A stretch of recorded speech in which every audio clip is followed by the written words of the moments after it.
Hello and good evening बच्चों। जैसा कि मैंने आपसे प्रॉमिस किया था कि मैं आपको PYQ सॉल्व कराऊंगा और वही सीरीज को मैं कंटिन्यू आगे कर रहा हूं। देखें, ठीक है। अब जरा सुनिए, मैं आपको डेली करा तो रहा हूं और आपका भी कर्तव्य है कि आपको डेली डेली जो भी मैं यहाँ पे कराऊं उसको सॉल्व जरूर करें, ठीक है। ये बहुत इंपॉर्टेंट क्वेश्चन है, ठीक है बच्चों।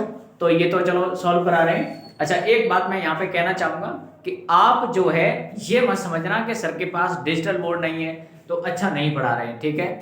तो आप ये ना समझें, एक बार आप पहले पढ़ के देखें और अगर आपको वीडियो अच्छी लगे तो ठीक है, और नहीं लगे तो कोई बात नहीं, बहुत सारे चैनल हैं, ठीक। जरूरी नहीं, ये व्हाइट बोर्ड पर एक लाइन ध्यान आई कि जरूरी नहीं कि हर कोई आपको समझ पाए, जरूरी नहीं कि हर कोई आपको समझ पाए। तराजू सिर्फ आपका वजन बताती है, क्वालिटी नहीं। तो ये व्हाइट बोर्ड सिर्फ जो है ये क्वालिटी नहीं बता सकता कि कैसे क्या है। ओवरऑल चलो स्टार्ट करते हैं। देखिए बच्चों, क्वेश्चन नंबर 6 तक हमने 2020 का सेट कर रहे थे, सेट नंबर 1, और उसमें हमने क्वेश्चन नंबर 6 तक सॉल्व किया है। क्वेश्चन नंबर 7 जो आएगा उसमें एक कॉन्सेप्ट लगने वाला है, उसको पहले आप अच्छे से समझें। तो देखिए कॉन्सेप्ट क्या है उसमें वो जरा जानिए। कॉन्सेप्ट है बच्चों के ईयर, हम जानते हैं जो ईयर होती है, ईयर साल, तो ईयर जो है हमारे पास दो तरीके की होती है। कौन कौन सी? एक होती है बच्चों ईयर, दो तरह की होती है, एक तो ऑर्डिनरी ईयर, एक होती है बच्चों कौन सी? Ordinary year. इसी ऑर्डिनरी ईयर को हम नॉन लीप ईयर भी बोलते हैं। क्या बोलते हैं? Non leap year. ऐसे ही दूसरी ईयर होती है बच्चों लीप ईयर। कौन सी होती है? लीप ईयर, ठीक है। दोनों में एक अंतर होता है, क्या? कि ये जो ऑर्डिनरी ईयर है इसमें 365 दिन होते हैं। कितने दिन होते हैं बच्चों? 365 दिन। और ये जो लीप ईयर है इसमें 366 दिन होते हैं। कितने दिन होते हैं बालकों? 366 दिन होते हैं, ठीक है। पढ़ते रहे आप लोग, ठीक। कमेंट बाजी पर फोकस ना करें, पहले आप पढ़ लें, ठीक। तो ईयर कितनी तरीके की होती है? दो तरीके की, ordinary and leap year. Ordinary में 365 दिन और इसमें होते हैं 366 दिन। अब बात करते हैं इनमें नंबर ऑफ वीक की। किसकी बात करते हैं? नंबर ऑफ वीक की।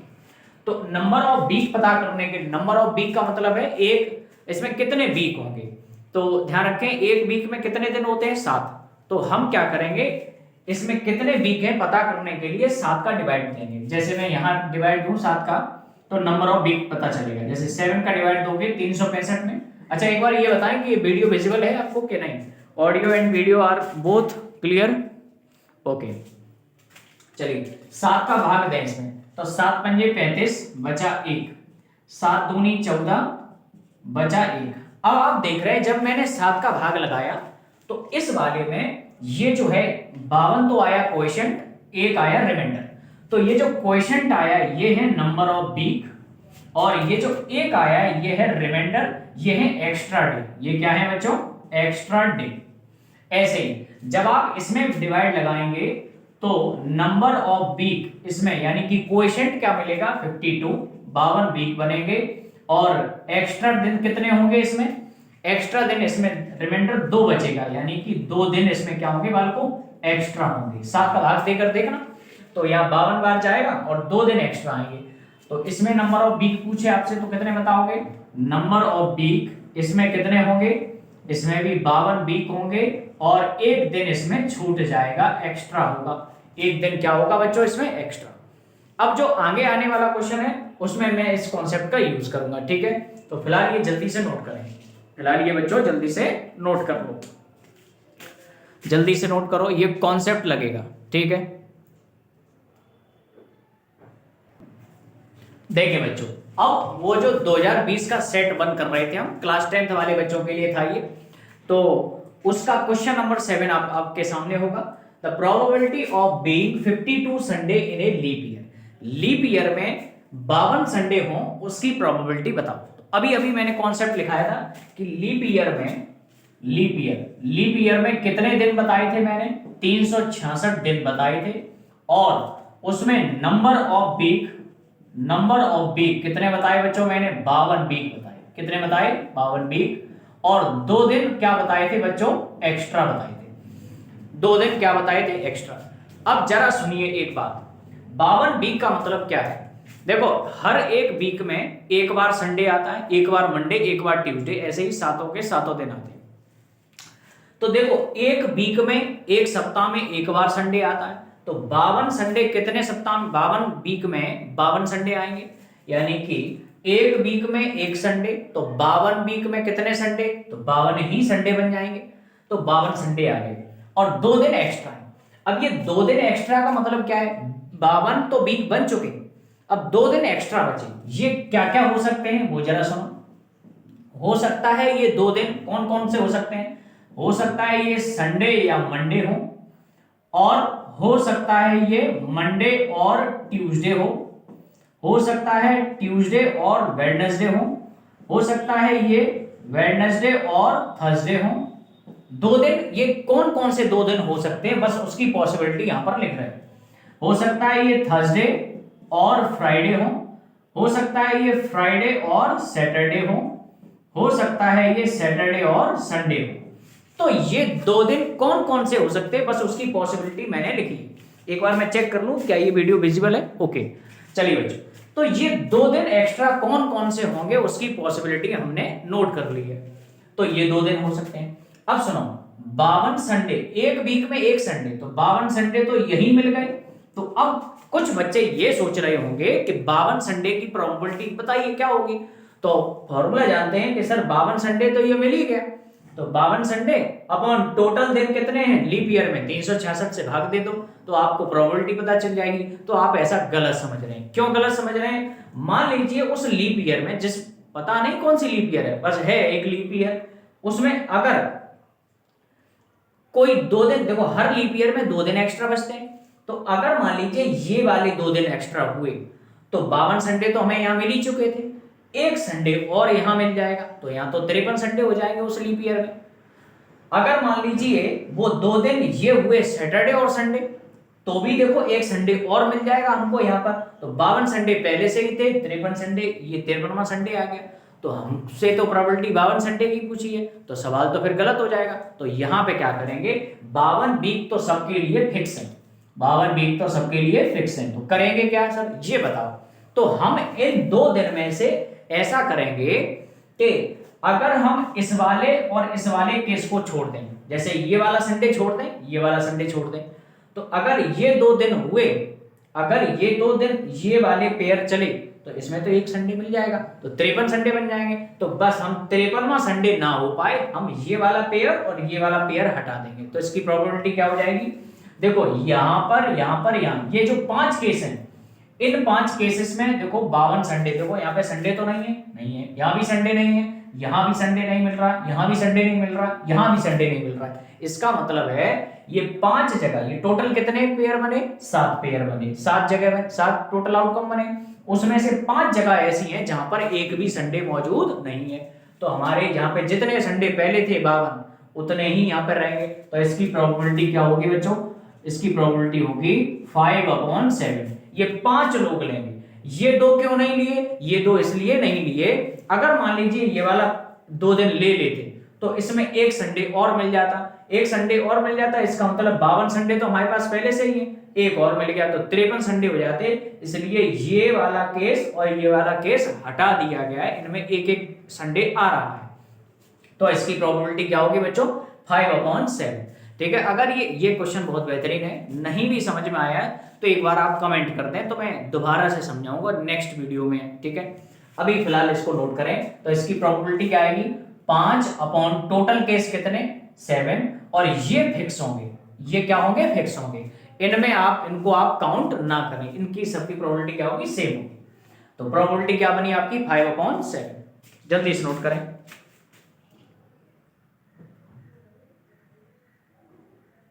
जल्दी से नोट करो बच्चों।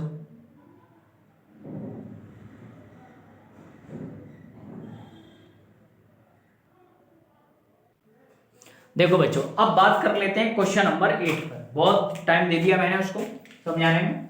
Find the number of term in AP whose first term is 4 and last term is 49 and sum है 265। क्वेश्चन को गौर से सुने।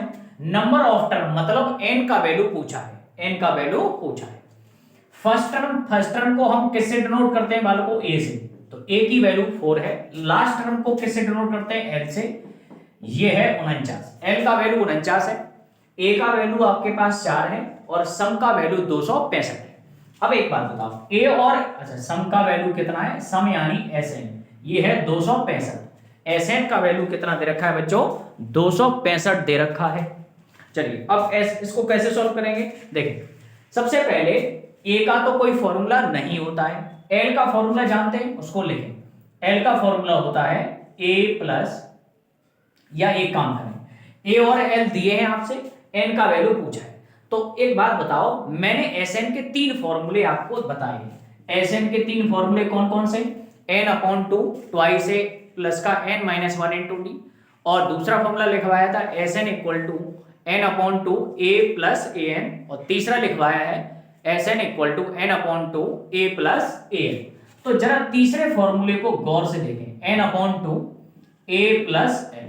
जरा यहां देखें इस फॉर्मूले, एस एन का वैल्यू क्या दे रखा है? 265, एन का वैल्यू नहीं पता, अपॉन 2 वैसे का वैसा, ए का वैल्यू 4 है, एल का वैल्यू है 49। तो अगर मैं इसको सॉल्व करूं तो 265 is equal to N upon 2, 9 और 4 कितने होते हैं? 13, 53। अब आप क्या करें, 53 से ये क्या कैंसिल हो सकता है? 5 बार। तो अगर मैं देखूं तो 53 से ये 5 बार कैंसिल हो जाएगा बच्चों। क्या मैंने सही कैंसिल किया है? चेक करो, 5 3 15 और 5 5 25 और 1 26, बिल्कुल सही है। तो यहाँ बचा बच्चों 5, यहाँ क्या बचा? n upon 2। अगर मैं बाल को क्रॉस मल्टीप्लाई करा दूं तो यहाँ से n का वैल्यू क्या आएगा? 10 आएगा। n का वैल्यू कितना आएगा? 10 आएगा। यही आपसे पूछा था, यही आपसे पूछा था। क्या कोई दिक्कत है किसी बच्चे को? अगर कोई बच्चे को दिक्कत हो रही हो तो वो कमेंट करे जल्दी से, ठीक है। और अगर मैं आज नहीं बता पाऊंगा तो कल बता दूंगा, पर लिख जरूर दें कि सर हमें यहाँ पे समस्या हो रही है। हमने क्या किया, ए और एल में एस एन का फॉर्मूला खोल दिया, N upon 2 A plus L, S N का वैल्यू 265 रखा, एन अपॉन 2 वैसे का वैसा, ए की जगह 4, एल की जगह 49, सॉल्व किया और ये आंसर आया। अब बात करते हैं क्वेश्चन नंबर 9 की तरफ। क्वेश्चन नंबर 9 देखें बच्चों, represent the 0.666 dot dot in the form of p upon q, in the form of p upon q। देखें ये क्लास 9 का सवाल है, जरा इसको देखें, ये बहुत शॉर्ट छोटा सा सवाल है। देखें यहाँ पर 0.666, ये 6 वाला जो नंबर है काफी टाइम रिपीट हुआ है, तो रिपीट वाले पे हम क्या कर लेते हैं, बार का सिंबल इस्तेमाल कर लेते हैं। 0.6 कई दफे आया है, इसलिए मैंने इस पे 6 पे क्या लगा दिया, बार का सिंबल यूज किया है। बार क्यों इस्तेमाल करते हैं, जो संख्या ज्यादा बार रिपीट होती है उसको बहुत बार काफी टाइम लिखना पड़ेगा, इसलिए हमारी पेन खर्च ना हो, इसलिए मैंने बार का सिंबल इस्तेमाल किया। ऐसे क्वेश्चन को p अपॉन q की फॉर्म में डायरेक्ट सॉल्व करने का तरीका है कि आप ये जो नंबर है इसको आप जैसा है वैसा लिख दें, पॉइंट हटाकर लिख दें।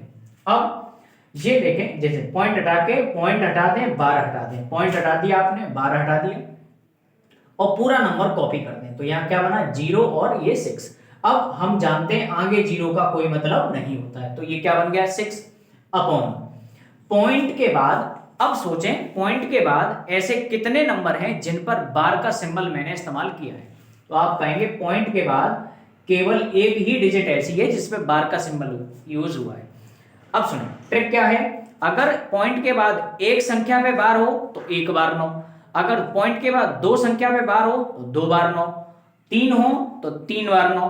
तो अभी देख रहे हैं पॉइंट के बाद कितनी संख्याओं पे बार है, एक संख्या पे बार है, इसका मतलब एक बार 9 लिखेंगे और यही इस सवाल का क्या है, आंसर है। अब इसको सॉल्व कर लो, 3 से काट दो, 3 दूनी 6 और 3 त्रिक का 9, तो इस सवाल का सही आंसर है 2/3। सवाल का सही आंसर क्या है, 2/3। क्लियर है बच्चों, ये तो बहुत सिंपल सवाल था, तो उम्मीद करते हैं ये समझ में आ गया होगा।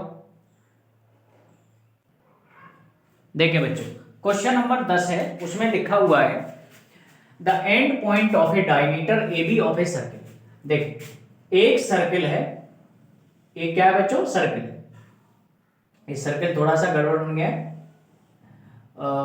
एक मिनट थोड़ा सही बनाते हैं। देखिए एक सर्किल है जिसका डायमीटर दे रखा है आपको ए बी, एक सर्किल है जिसमें एक डायमीटर है A B, diameter A B के एंड पॉइंट ये एंड पॉइंट आपको दे रखे, एंड पॉइंट दे रखे हैं -2 -7 और इसका एंड पॉइंट है 1 -11।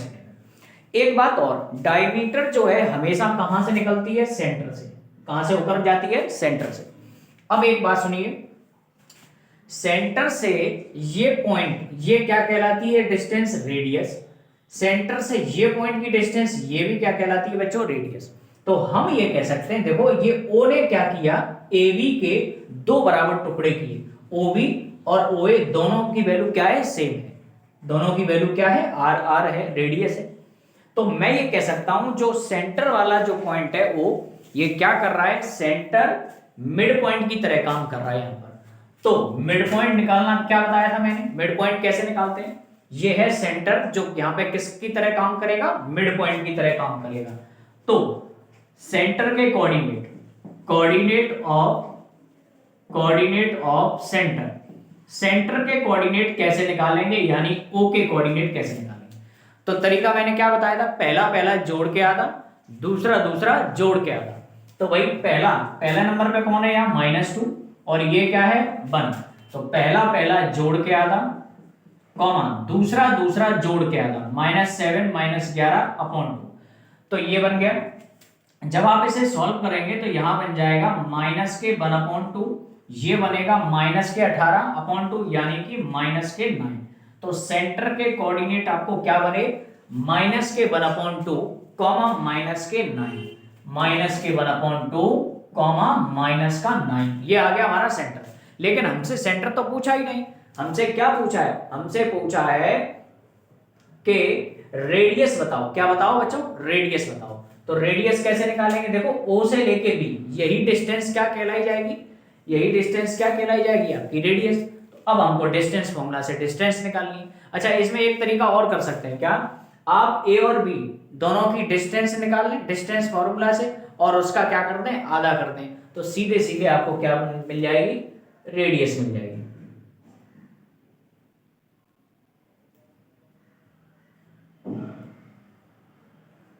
ठीक है बच्चों, जल्दी से नोट करो, जल्दी से नोट करो। सेंटर के कोऑर्डिनेट पता चल गए। अब डिस्टेंस फॉर्मूला लगा दो। तो डिस्टेंस फॉर्मूला लगा रहे हैं। चलो पहले इसी तरीके से करा देते हैं। इसका दूसरा तरीका भी मैंने बता दिया। क्या? A और B, ये जो A है और B है, AB की डिस्टेंस निकाल लें। ये छोटा लग रहा है मेरे को। A और B की डिस्टेंस फॉर्मूला से डिस्टेंस निकाल लें और उसमें 2 का डिवाइड दे दें। जो भी आंसर आए उसमें 2 का डिवाइड दें, आपको डायरेक्ट आंसर मिल जाएगा रेडियस का। लेकिन अब मैंने ये वाला तरीका बता दिया है तो ये वाला कर लें। सेंटर के कोऑर्डिनेट क्या बने? -1/2, -9। तो अब ये हटा रहा हूं। ये डिस्टेंस OB की डिस्टेंस मैं निकाल रहा हूं, O और ये B। ये क्या है? -1/2, -9। ये है 1, -11। तो डिस्टेंस फॉर्मूला से ये क्या है? हमारी रेडियस। डिस्टेंस फॉर्मूला लगाओ।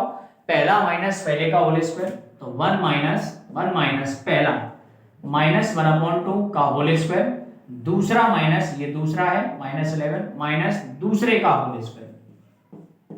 तो जब आप इसे सॉल्व करेंगे तो यहां बनेगा 1 + 1/2 का होल स्क्वायर और ये बनेगा -11 और +9 का होल स्क्वायर। और सॉल्व करो इसे, ये बन जाएगा 3/2। जब आप एलसीएम लेंगे 11 में से 9 गए 2, -2 का होल स्क्वायर। अब जरा सुनो, 3 का स्क्वायर होता है बच्चों 9, 2 का स्क्वायर 4 +4। अब और सिंप्लीफाई करें, एलसीएम आएगा बच्चों 4 और यहां बनेगा, यहां पे क्या बनेगा? रूट के अंदर मैंने क्या कर लिया बच्चों? एलसीएम ले लिया। तो 4 और 1 का एलसीएम 4, 9 का गुणा इधर करें, 9 एकम 9, 4 का गुणा 4 में करें 16, 16 और 9 कितने होते हैं बच्चों? 25, 25/4, 25/4, 25 का रूट क्या होता है? 5, 4 का रूट क्या होता है? 2। तो आंसर इस सवाल का है 2.5 सेंटीमीटर। रेडियस कितनी आई बच्चों? 2.5 सेंटीमीटर। अभी 1 मिनट, आपको यहां से दिखाई नहीं दे रहा होगा। तो 16 और 9 25 हुए, 25/4, 25/4 का रूट लोगे तो 25/4 का रूट, इसके ऊपर यहां मैं लिख दे रहा हूं 25/4, इसका रूट है 5/2। 5/2 का मतलब है 2.5 सेंटीमीटर। 5/2 का मतलब क्या है? 2.5 सेंटीमीटर। एक बार जल्दी से इसे नोट करें।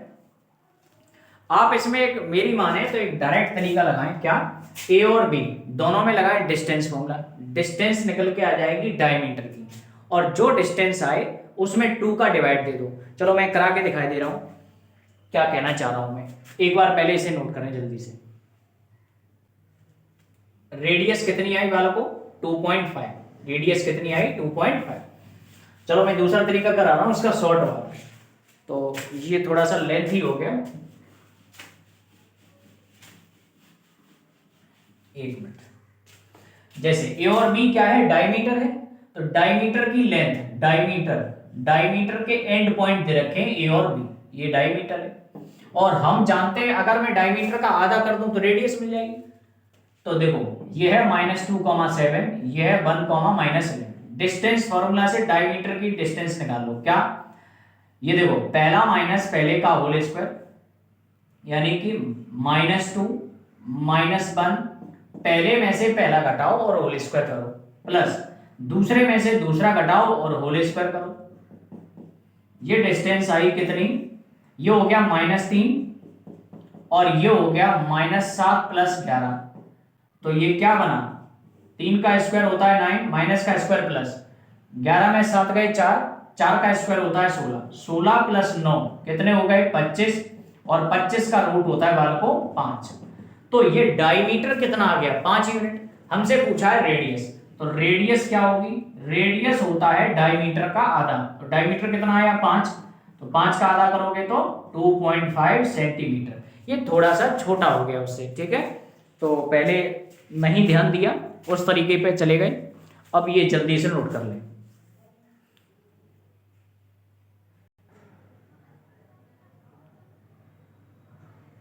जल्दी जल्दी नोट करें बच्चों।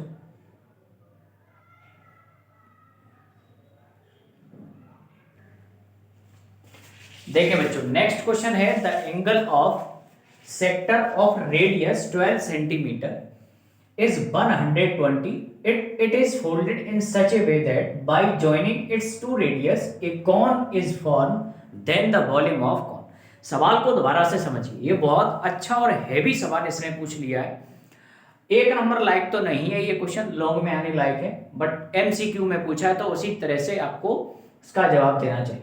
इसने बोला एक सेक्टर है ये, और इस सेक्टर को फोल्ड करके देखो सेक्टर की ये जो रेडियस है वो कितनी है 12 सेंटीमीटर है। इस सेक्टर को फोल्ड करके एक बनाया गया है कोन, क्या बनाया गया बच्चों, कोन, और उस कोन का वॉल्यूम बताइए, आपसे ये पूछा है। तो बच्चों वैसे तो ये क्वेश्चन लेंथी है, इसको डिटेल में कराना चाहिए, बट यहां पर जो है मैं एक तरीका यहां पे लिख दूंगा क्योंकि 1 नंबर है, एमसीक्यू में पूछा गया है, इसका डिटेल में मैं सॉल्यूशन आपको बाद में अपलोड कर दूं। फिलहाल अभी आप एक ट्रिक से 1 नंबर में पूछा तो 1 नंबर लाइक ट्रिक इसमें मैं बता ही दे रहा हूं। जब भी कभी किसी सेक्टर को फोल्ड करके किसी कोन का वॉल्यूम पूछे तो आप जो है उस कोन का वॉल्यूम का फॉर्मूला एक रट लें, क्या, ये मैं हटा दे रहा हूं थोड़ी देर के लिए, वॉल्यूम ऑफ कोन का डायरेक्ट फॉर्मूला लिखा रहा हूं, कब, जब आप किसी सेक्टर को फोल्ड करके क्या बनाते हैं, कोन बनाते हैं, तो वॉल्यूम ऑफ कोन इसका फॉर्मूला आप रट लें 1/3 पाई p स्क्वायर इंटू r1 का क्यूब √1 माइनस का p स्क्वायर, ये होता है वॉल्यूम ऑफ कोन, क्या होता है वॉल्यूम ऑफ कोन। अब यहां पर r1 क्या है, p क्या है, ये जानिए। तो ध्यान रखें r1 होती है रेडियस ऑफ सेक्टर, r1 क्या होगी बच्चों, रेडियस ऑफ सेक्टर, और p क्या होगा, तो p के बारे में मैं आपको बता दूं, p है θ/360। अब ये थीटा क्या है, थीटा है सेंटर वाला एंगल, तो सेंटर वाला एंगल कितना है बच्चों 120/360। जब इसको सॉल्व करोगे तो यहां से 0 से 0 काट दोगे, 12 से 36 काटोगे तो 12 एकम 12, 12 तिया 36, p का वैल्यू आ गया बच्चों 1/3, और सेक्टर की रेडियस कितनी है 12 सेंटीमीटर। तो यहां से आपको r1 पता चल गया और p पता चल गया, फॉर्मूले में रख दो 1/3 पाई पी की वैल्यू कितनी है 1/3, पी का क्या करना है स्क्वायर, तो 1/3 का होल स्क्वायर। आर वन का वैल्यू बच्चों है 12, 12 का क्या करना है क्यूब, 12 का क्यूब मतलब 12 into 12 into 12 under root 1 minus P का स्क्वायर, पी की वैल्यू रखो 1/3 का होल स्क्वायर। एक बार चेक करो क्या आपको ये दिखाई दे रहा है, मेरी आवाज आप तक पहुंच रही है? बिल्कुल।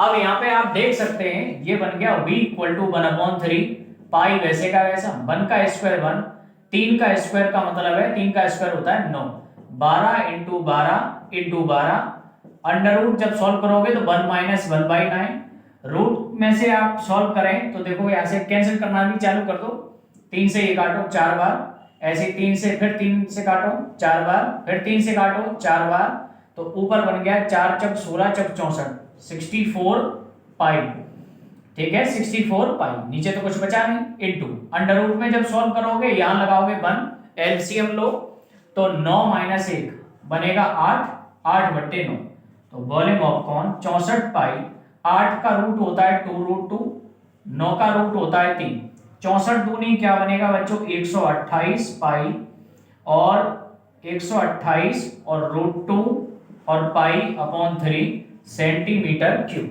128 √2, एक मिनट ये दिखाई नहीं दे रहा होगा आपको, ये लाइन में यहाँ से चलो यहाँ से आगे सॉल्व कर दे रहा हूँ, पहले आप इतना नोट कर लें, या फिर मैं एक काम कर रहा हूँ इन ऑप्शन को हटा दे रहा हूँ, ठीक है यहाँ पे सॉल्व कर दे रहा हूँ, ये ऑप्शन हटा दे रहा हूँ। देखें 8 का जो रूट होगा, 8 का जो रूट होगा, 8 को मैं क्या लिख सकता हूँ 2 इंटू 2 इंटू 2, तो जब आप रूट में से कॉमन लेंगे तो क्या बनेगा, रूट में से आप पेयर बना के आप कॉमन लें, क्या बनेगा 2√2, 9 का रूट होता है 3, तो जब सॉल्व करोगे 64 दूनी 128 √2 पाई अपॉन 3 सेंटीमीटर क्यूब। ये एक नंबर लायक सॉल्यूशन है। देखो ये क्वेश्चन एमसीक्यू में पूछा है उसने, ये पूछने लायक एमसीक्यू में नहीं था, आप एक बार नोट करें क्या करना है आपको, थोड़ा सा मैं हट जा रहा हूं साइड से, वॉल्यूम ऑफ कॉन रटना है। जब किसी सेक्टर को फोल्ड करके एक कॉन बनाते हैं तो उस कॉन का वॉल्यूम होता है 1/3 पाई पी का स्क्वायर इंटू r1 का क्यूब अंडर रूट में 1 माइनस का पी स्क्वायर, ये मैंने ट्रिक निकाल रखी है। अब जरा सुनिए, जहां पे ये जो r1 है ये क्या है रेडियस ऑफ सेक्टर, और ये जो p है थीटा अपॉन 360। अब p का थीटा का वैल्यू कितना बच्चों 120 रखो, p का वैल्यू आ गया 1/3, उठा के p की वैल्यू यहां रख दो और r1 की जगह वैल्यू रख दो, सॉल्व करोगे तो 128 √2 अपॉन 3 इंटू में पाई, ये आपका आंसर आएगा। तो मैं उम्मीद करूंगा ये सॉल्व हो गया होगा और आपने नोट कर लिया होगा, जल्दी से नोट करें, बहुत जल्दी से।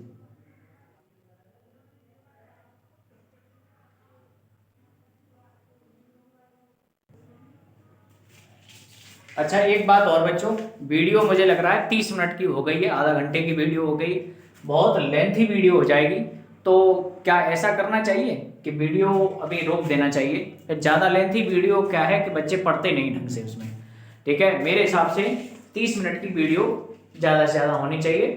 तो अब मुझे लगता है आज इतना ही रहने देना चाहिए, तो आज की वीडियो यहीं पे समाप्त करते हैं। और कुछ लाइनें और बोल रहा हूँ कि आप ये ध्यान रखें कि मार्ग भटकाने के लिए बहुत सी चीज़ें हो सकती हैं।